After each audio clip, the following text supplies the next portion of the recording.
meus queridos, nós estamos aqui então na segunda aula do Renovo Emocional e eu vou começar esta aula com uma reflexão. Por que tantas pessoas ficam paralisadas diante das suas perdas, fracassos, dores e dos acontecimentos difíceis da vida? Além disso, nós temos que considerar que as ferramentas de gerenciamento das emoções, elas renovam os nossos sentimentos e nós deveríamos levar isso para toda a nossa vida.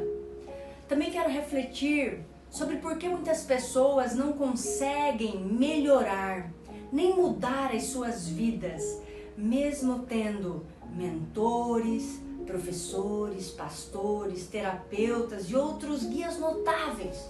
O que acontece dentro de nós que impede que a nossa mente se abra para as novas possibilidades? Por que o nosso eu não assume o papel de gestor das nossas próprias emoções? Vamos lá. Isso é uma questão complexa.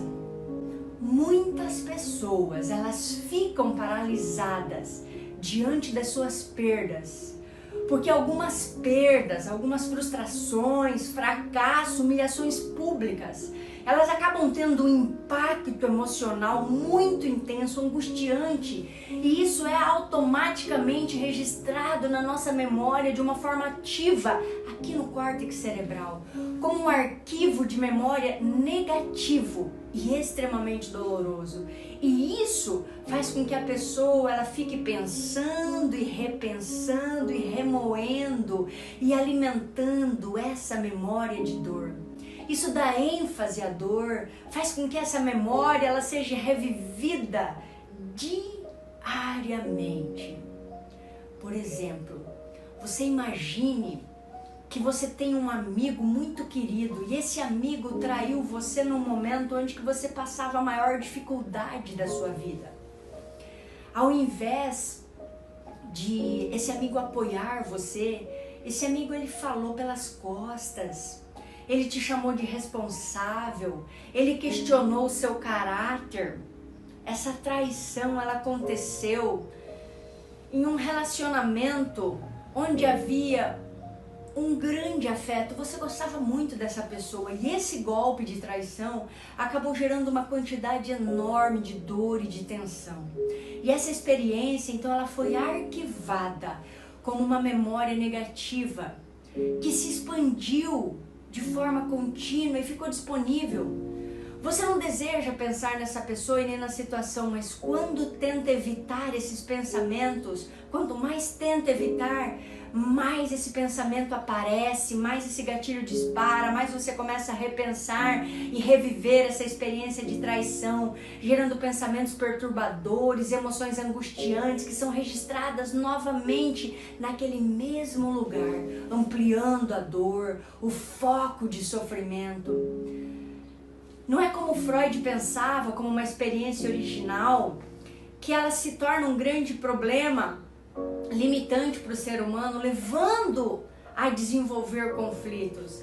Mas é o afeto que você sentia por aquela pessoa, seguida da grande tensão de sofrimento. E quando você vivenciou aquilo, essa experiência marcante que gerou essa memória negativa de dor, e isso foi retroalimentado, e você ficou revivendo essa dor e revive essa dor de maneira angustiante. Então essa dor ela acaba sendo alimentada e retroalimentada, tornando-se uma parte essencial de quem somos, moldando a nossa personalidade, nossas crenças, nossos comportamentos. E isso desestabiliza a nossa psique, nossa tranquilidade, nossa capacidade de enfrentar a vida com leveza, nos leva a um esgotamento cerebral. E em alguns casos, até mesmo a depressão. Pessoas ficam paralisadas diante das suas perdas. Não é porque elas são frágeis, não é porque elas são fracas. Mas, por exemplo, quando uma mãe ela perde um filho, ela fica paralisada. E isso não é um sinal de fraqueza e de fragilidade. É porque o filho tinha uma importância muito grande, muito intensa na vida dessa mãe. E a perda desse filho cria uma lacuna profunda que leva essa mãe a reviver consecutivamente essa dor.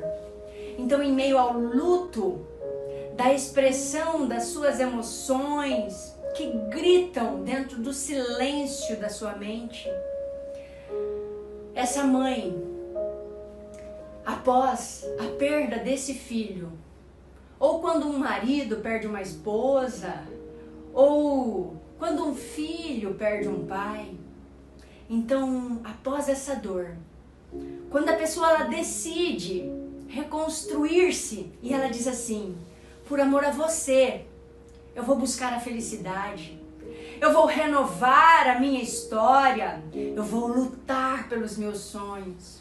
Quando a pessoa ela age assim, você reprograma o arquivo de memória de dor negativo e você acaba construindo memórias com emoções saudáveis e positivas que ajudam a neutralizar o impacto da perda. O mesmo princípio ele se aplica a alguém que sofreu, por exemplo, uma humilhação pública. Então esse volume de tensão gerado, ele criou uma memória negativa, ele cria uma memória negativa e que te influencia. Então o funcionamento do cérebro retroalimenta essas emoções negativas. E esse fenômeno ele ocorre em todo mundo, inclusive com intelectuais, com profissionais de saúde mental, que se encontram muitas vezes aprisionados em estados emocionais difíceis de superar.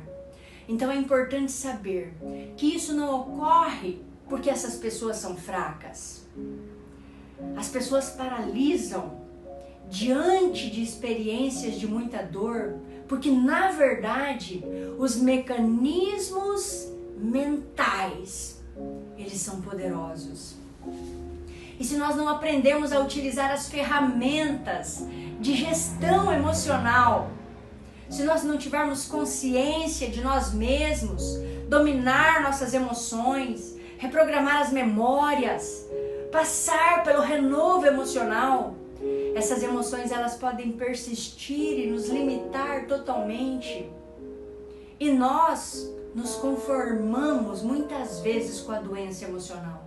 Por isso, muitas pessoas recorrem a todo tipo de tratamento com terapeutas, psicólogos, coach, mentores, psiquiatras, são competentes, tomam medicamentos apropriados pelo tempo certo, mas não expressam melhoras significativas.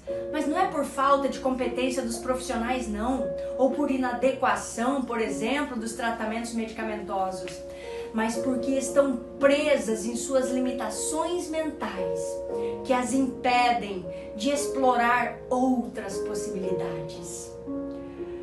Quando estão fora do ambiente terapêutico, seja em casa, no trabalho, nos seus círculos sociais, essas pessoas continuam a ser afetadas por esses padrões mentais de pensamentos restritivos.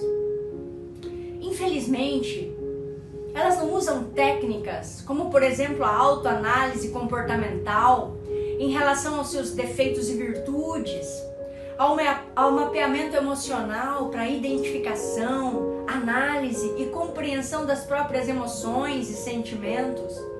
A ferramenta CAPA, que é questionar, analisar, pensar e agir, que gerencia pensamentos automáticos que podem ser prejudiciais à saúde emocional e estabelece novas maneiras de pensar e agir, substituindo os padrões negativos por abordagens mais saudáveis e positivas.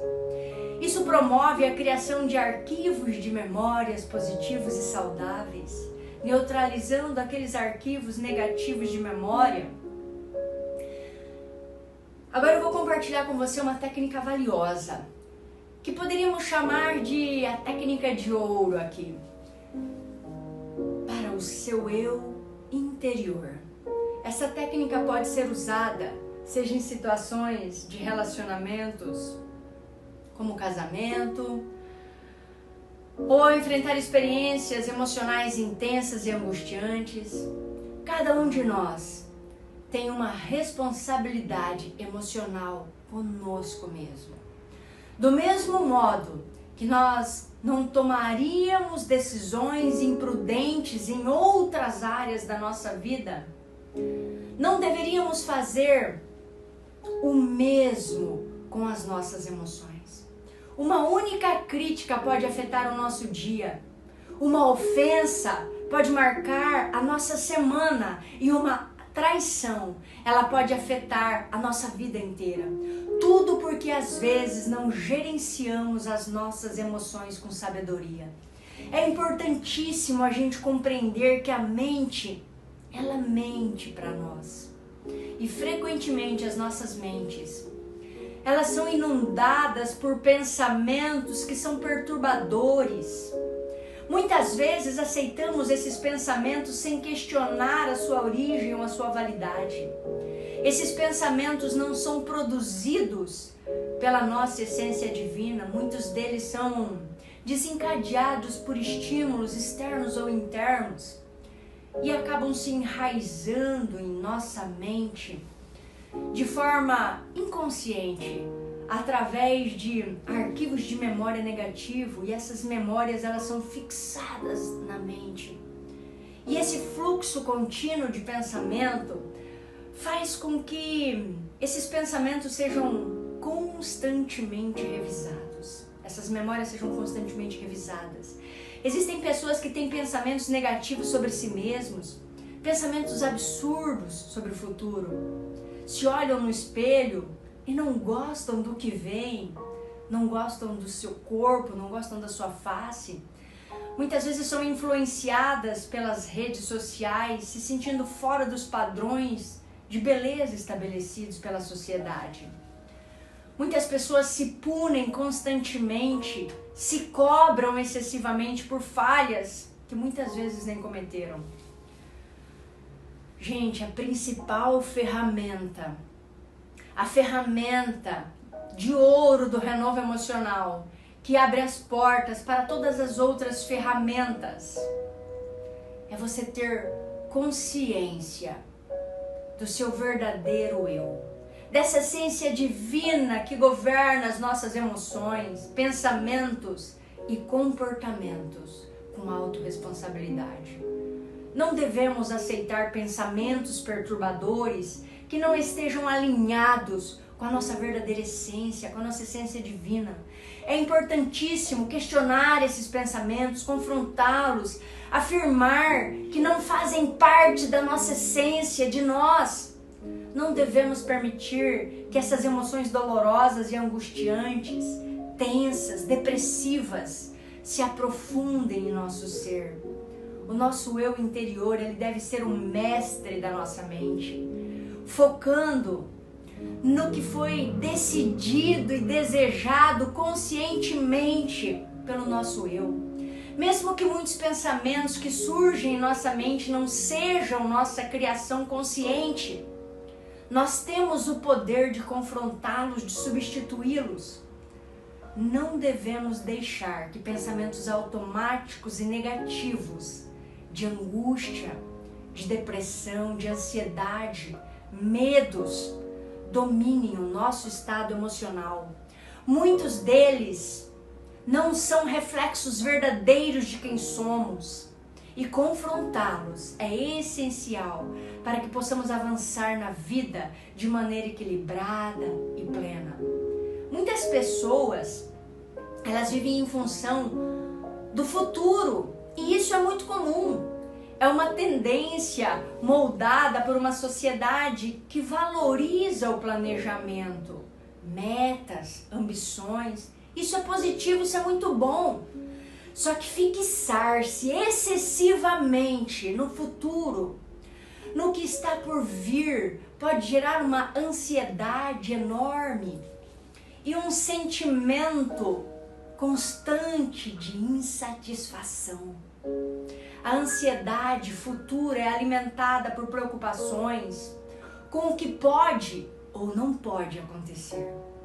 E essa constante antecipação ela pode roubar a paz, a alegria de viver, ela rouba o momento presente, impedindo as pessoas de apreciarem as pequenas vitórias e os prazeres diários. Viver em função do futuro é se autodestruir-se no presente. O agora é o único momento em que podemos agir, influenciar e verdadeiramente viver. Só no presente nós podemos sentir, tocar, amar e experimentar a vida em sua plenitude. Cuidar das nossas emoções, nos abraçar, nos alegrar com a vida com muita gratidão. Os desafios e momentos difíceis que enfrentamos, eles são etapas necessárias que, uma vez, quando superadas, elas dão lugar a momentos de alegria, de realização. Meus amigos, meus alunos, as adversidades, elas não duram para sempre. Só que após a gente superar essas adversidades, nós encontramos os nossos momentos mais felizes, os momentos mais recompensadores das nossas vidas. E sinceramente, eu espero que todos vocês alcancem essa renovação emocional, dominem as ferramentas de gestão da emoção para você encontrar a felicidade, mesmo depois de períodos os mais desafiadores que você passou. E na próxima aula será a mais importante deste curso preparatório de renovação emocional. Já fornecemos ferramentas valiosas nas 2 primeiras aulas, sem qualquer custo. E se você se sentir atraído pelo tema, terá a oportunidade de participar do curso completo de renovação emocional, cujos detalhes nós discutiremos na próxima aula.